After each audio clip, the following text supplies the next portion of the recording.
اللهم صل وسلم وبارك على سيد الخلق سيدنا محمد وعلى آله وصحبه وسلم. ازيكم عاملين ايه؟ يا رب تكونوا بخير. النهارده بقى جايين لكم بفيديو جنين بجد، شكله اديكوا شايفين بيتكلم عن نفسه. ودي قدرة قادر كدابة، وكدابة فعلا لان انا مش عاملاها بمقاديرها الصحيحة، انا مفتكسة فيها، مخترعة فيها، وموفرة كتير فيها. فلو هنعملها قدرة قادر اللي بجد فهتبقى التكلفة عالية، لا احنا هنعمل الحاجة وفي نفس الوقت اقتصادية وموفرة وعلى قد ايدينا زي ما بيقولوا. نسمي الله ونصلي على الرسول، وهقول لكم المقادير وهتطلع معاكي النتيجة ممتازة بجد والله العظيم، كانت تحفة. دي عشان تروحي تشتريها من بره، كلنا عارفين الحاجة دي هنشتريها من بره بكام، كلنا كده عارفين دي بتيجي بكام من بره.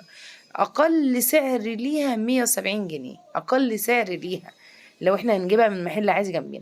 نبدأ كده ونسمي الله وصلي على الرسول ونقول المقادير. معانا 3 بيضات، ربع كوباية مية، ربع كيلو اسبونج جاهز. لو كيك اسبونج جاهز. ما عنديش اسبونج جاهز هنعمل ايه؟ هناخد دقيق عادي جدا ونعمل الكيكة، المقادير الكيكة بتاعتنا العادية اللي احنا بنعملها. ده انا حطيت دقيق اسبونج، كان عندي دقيق اسبونج بس ابيض، حطيت عليه، شلت من ربع كيلو معلقتين كبار، وحطيت بدلهم معلقتين كاكاو خام اسباني. بس كده. دي المقادير، دي مقادير الاسبونج بتاعي. لو احنا هنعمل كيكه عاديه، فلو هنعمل كيكه عاديه فانا هسيب لك مقادير الكيكه العاديه عندي في صندوق الوصف. لو هنعمل كيكه عاديه هسيب لك المقادير بتاعتها بالظبط في صندوق الوصف، وتتعمل بالاسبونج عادي، وتتعمل كمان معاكي بالكيكه العاديه، وفي الحالتين هتطلع معاكي ممتازه. خلاص ضربنا الاسبونج كويس أوي لحد ما افتحي معانا كده، وهروح جايبه بقى صينيه وحاطه فيها ورقه زبده من تحت، وهروح منزله عليها الخليط بتاعنا او الكيكه بتاعتنا. بس كده، وهظبطها بقى واضربها ضربتين كده عشان افرغ الهواء اللي فيها، وادخلها على طول الفرن. مشغله الفرن طبعا قبل ما ابدا في الكيكه بتاعتنا عشان الفرن يبقى سخن، فمشغله الفرن بتاعنا ودخلتها على الفرن. وبعد كده هنيجي نسمي الله بقى هنا، ونعمل بقى الطبقه التانية من الكيك. الطبقه التانية دي معايا كيلو لبن، معايا كريم جانتيه اللي كريم كراميل اللي هو دريم. هفضي الكيسين، ده انا جايبه الكيسين اللي هي العبوه كيسين، وحطيت عليهم، حطيت على الكيلو، حطيت الكيلو لبن فك كده معايا على النار، وبعد كده نزلت بالكريم جانتيه بتاعنا، بالكريم كراميل، معلش الكريم كراميل بتاعنا، وهقلب بالشكل ده لحد ما يبدأ يتقل معايا. هو في السكر بتاعه وفي كل حاجة، مش محتاجة ان انا احط فيه سكر فيه، لان انا لسه هضيف حاجات تانية هتزود الطعم معايا وتعزز الطعم معايا وتديله سكريات كده. معانا هنا بقى البسكوت، معايا قد ايه بسكوت؟ معايا 12 12 واحدة من البسكوت، يعني بقيمة مقدار باقين كده، يعني 12 واحدة.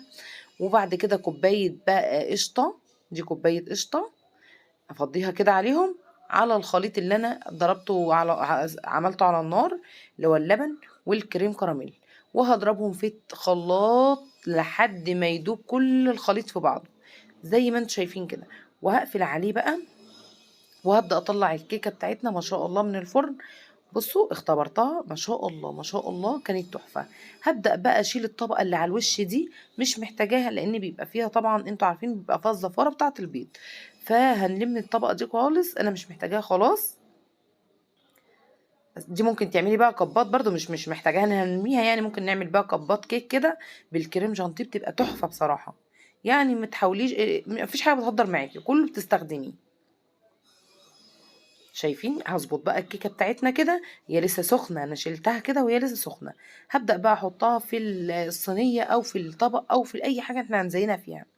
وطبعا معايا طبعا حاطه حبه لبن عليهم نسكويك، وهرشهم كده واسقيهم الكيكه بتاعتنا. احط بقى الكدر او القالب اللي احنا هنعمل فيه علشان واقفله كويس قوي.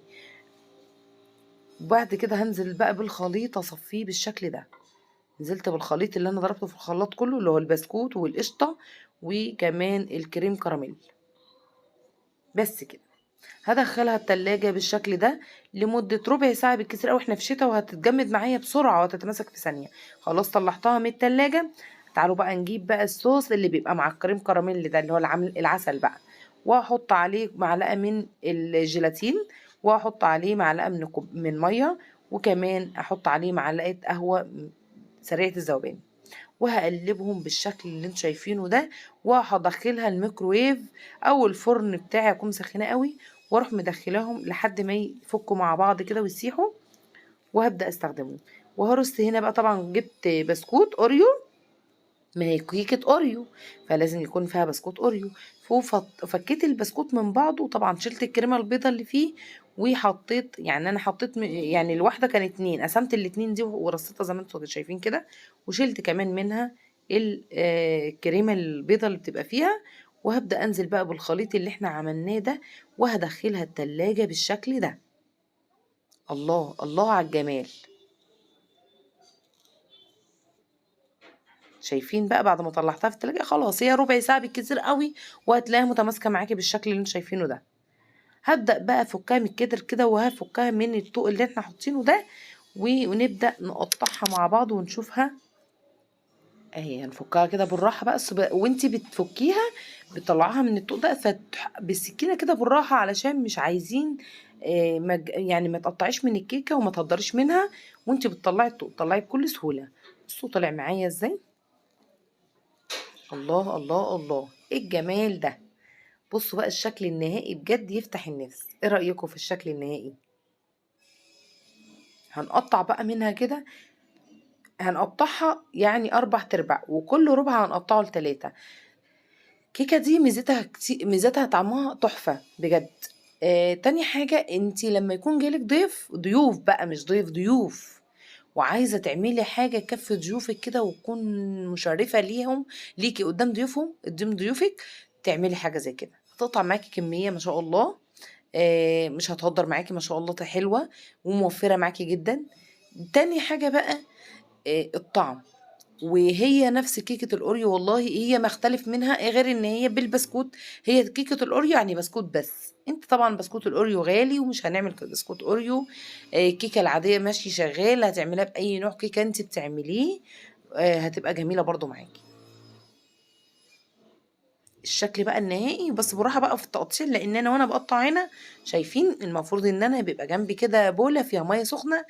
اي كيكه اي تورته اي حاجه بنقطعها المفروض نقطعها بالراحه كده، لان بصوا عشان ما تبقاش بس شكلها يروح مننا، الشكل الجمالي اللي احنا شفناه في البدايه ده يفضل زي ما هو. حتى في التقديم العين بتاكل قبل البق، واحنا عارفين كده كويس. ايه رايكم بقى؟ تحفه بجد، كانت جميله جدا. عايزه بقى تعملي دي لما يكون جالك ضيف لازم تكون قبلها بيوم. ليه؟ لان طعمها وهي بايته احلى بكتير جدا نكون لسه عاملاها. بجد طعمها الحقيقي بيبان تاني يوم لما تكوني مبيتاه في التلاجة، يعني تعمليها قبلها بيوم بالظبط. يلا بقى اشوفكم في فيديو جديد، واستودعكم في رعاية الله، ومع